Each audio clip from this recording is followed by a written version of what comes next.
maa ngi leen di gërëm di leen sant bu baax a baax di kontaan ci teewaay bi te di jéggalu ci xat-xat yi ak retard bu ndaw bi nga xamee ni waxtaan wi am na ko di fàttali rek ni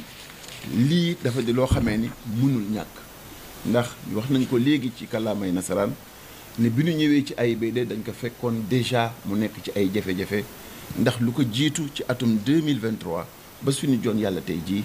salaire u AIBD état wu Sénégal ak jafe-jafe yi bu nekkee ak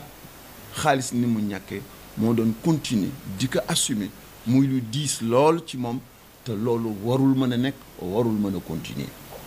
loolu moo tax bi ñu yegsee ñu wax ak syndicat yi wax ak agent yi ni bala ñuy jëf dara dinañu woo ñëpp def ay audit yoo xamee ne du man maa koy def ay jaambur la ñuy woo pour ñu indil ñu lan mooy situation réelle u AIBD biñ ñu ko xoolee wax nañu ni ci lu gàtt ni diggante 2022 jàpp 2024 AIBD yokk na ci ay agence loo xamee ni jéggi na dayoo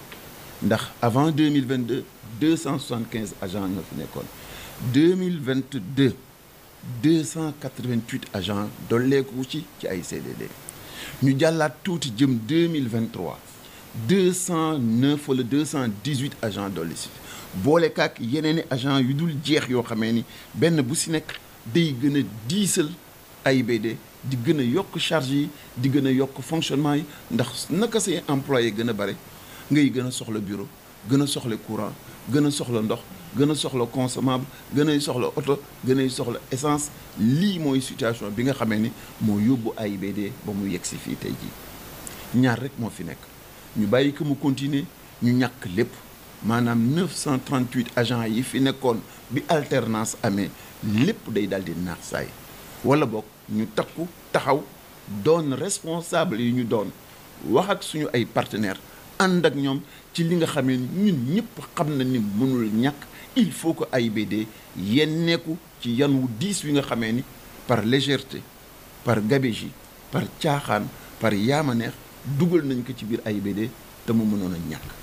lii mooy li nga xamee ni moo fi nekk en attendant audit yi di tàmbali man leen nañu àndandoo ñu commencé nag tabax takk suñu biir commencé liggéey loolu moo tax ci 938 agents ya ñu amoon tey jii ñu ngi ci 872 te day continuer di wàññeeku xiir dolli si nag la ñu daawoon di dépenser ci essence xuuf nañ ci wàññi nañ ci lu toll ci 275 millions secteur boo si jël moo xam dafay jëm ci wàllu location wu oto yi 340 millions lañ ci daawoon di faj tey jii lancé nañu ay marché ñu ngi am ay oto te oto yooyu bu ñu jógee dinañu jógee si 340 millions di ko ñàkk dem ba di si ñàkk rek 40 millions xam nga loolu restriction ak fulla ak fayda rek moo ko mën a taxawal suñuy voyage daan nañu coûter 400 millions ci at tey jii ñaari mbir yi effort yi ñuy def si suñu biir ndax presque depuis mois de novembre kenn génnul AIBD di voyager dem à l'étranger boole ko ak directive trimestrielle bi nga xamee ni moo wane catégorie yi ak nit ñi nan la ñuy voyager boo cumuler yooyu dañuy jóge ci 400 millions yu ñu doon dépenser at bu nekk dem ba yegg ci 40 millions suñu téléphone daan nañu coûter 18 millions chaque mois tey jii 8 millions kese la ñuy coûter daan na am ay charges yu ñu daawoon di jël yoo xamee ne bokkul ak suñu cœur de métier du suñuy responsabilité yu daan di yegg ci 600 millions ba ma ñëwee laa ko dakkal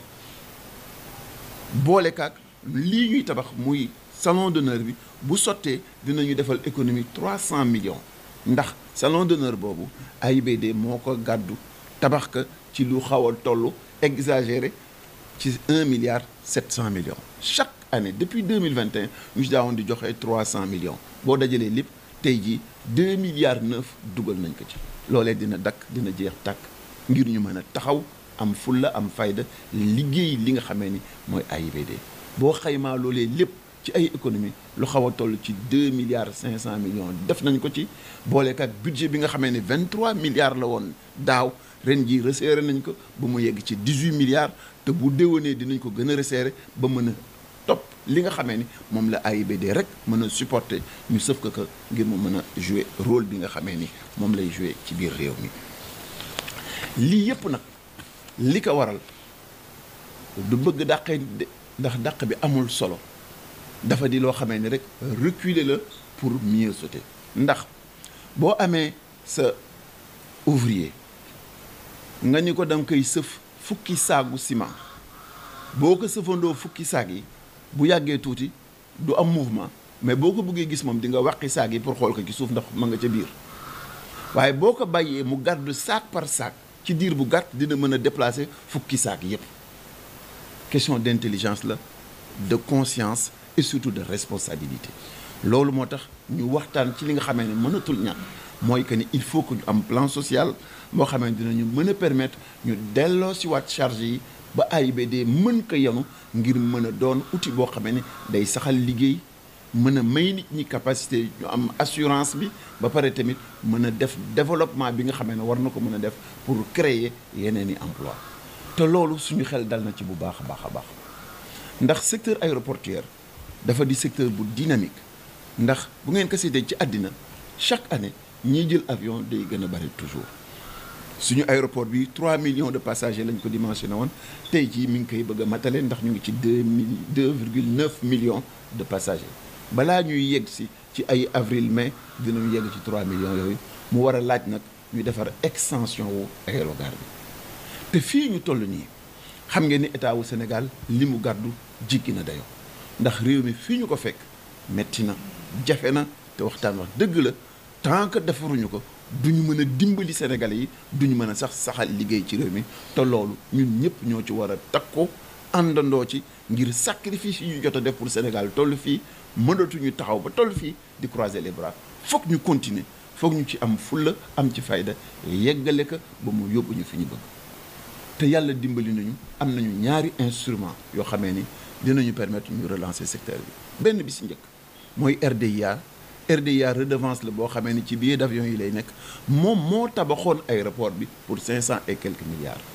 tey jii am nañu ay partenaires yoo xamee ni pare nañu sans que ñu wax état indil dërëm état dootul indi dërëm dañuy wéeru ci kaw RDIA am ay partenaires yu wóor yoo xamee ni dinañ ñu jàppale ñu financer suñu extension wu aérogare toppatoo suñu centre de maintenance wëlbatiku defar suñu aéroville defal suñu cargo fret jàppale suñu académie internationale des métiers de l'aviation civile góorgóorlu si suñu centre médical d'urgence toppale loolu ba si suñu li nga xamee ne mooy suñu centrale solaire boo xamee ne de 24 mégawatts la te dinañu mën a permettre aéroport u Sénégal yi doon aéroport yi njëkk presque def naa si sous-région bi wala ci Afrique loo xamee ni seen totalité wu énergie solaire lay doon te loolee lépp ci partenaires yooyu lañ koy am te yooyu yëpp boo ko boolee accroissement wu aéroport bi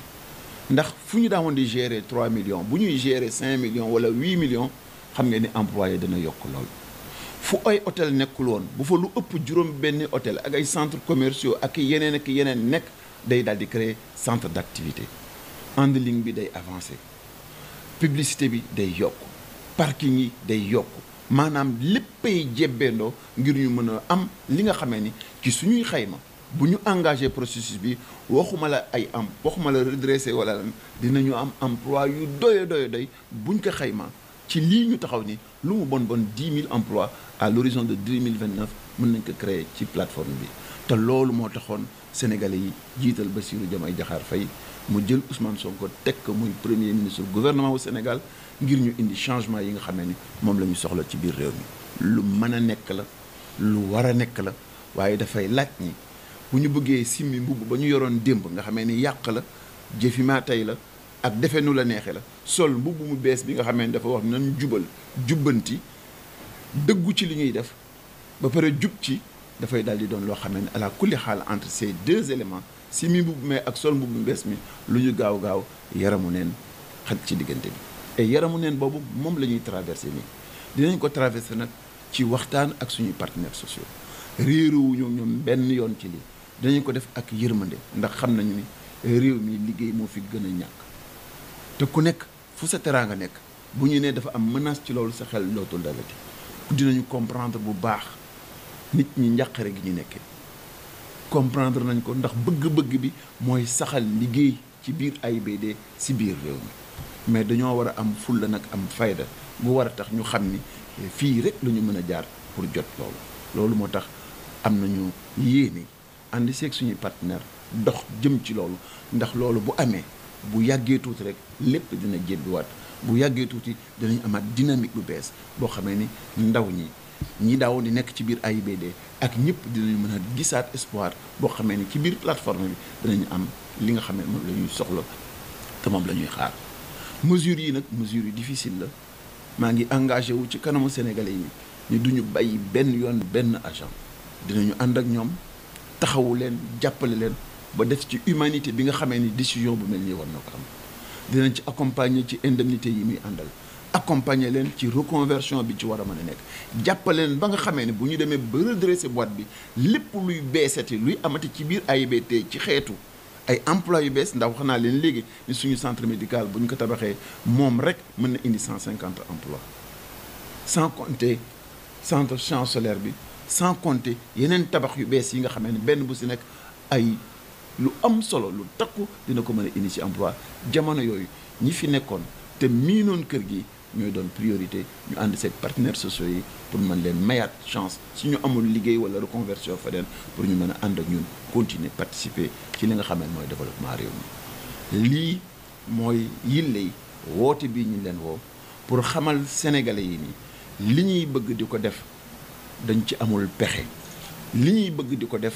mooy li war li ñuy bëgg di ko def bu ñu ko defee naka mu gën a gaawee dinañu mën a permettre ñu amaat équilibre financier ñu delluwaat fa ñu taxawoon ndax bu ñu wéeroo ci activité ak doole gi nga xamee ne secteur aéronautique am na ko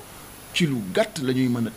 taxawaay boo xamee ne dinañu ubbil ay bunt yu bees xéewal yu bees yoo xamee ni ñun ñëpp dina ci mën a am te dëgg-dëgg fii ñu toll ci réew mi ku nekk si ñun ci cër yi ñu taxawee ak place yu ñu taxawee am nañu responsabilité bu contribuer ci développement au Sénégal te développement boobu ci dëgg ak transparence ak def li war rek lañ ko mën a tabaxee te loolu mooy yéene ji mooy taxawaay bi te di ñaan yàlla ni dara tawul moom mi nga xamee ne xam na li nekk ci biir xol yi moom mi nga xamee ne xam na bëgg-bëgg bi nga xamee ne président de la république am na ko ak premier ministre bi mboolem gouvernement bi ci Sénégal doon réew mu dëgër réew mu souverain réew mu prospère réew moo xamee ne dinay bare emploi malgré difficulté yu ñu nekk nii ñu am courage yu dem ci loolu jàppale ñu ci taxawuñu ci ñun ñëpp dinañu am fulla fayda gu góorgóorlu nag ba naka mu gën a gaawe ñu mën a traverser situation bi pour que AIBD delluwaat nekk pilier bu am solo ci plateforme bi ñu àndandoo ñun ñëpp créer générer emploi yi nga xamee ni moom laa leen doon wax léegi maa ngi leen di gërëm di leen sant di leen ziyaare di leen balu àq jërëjëf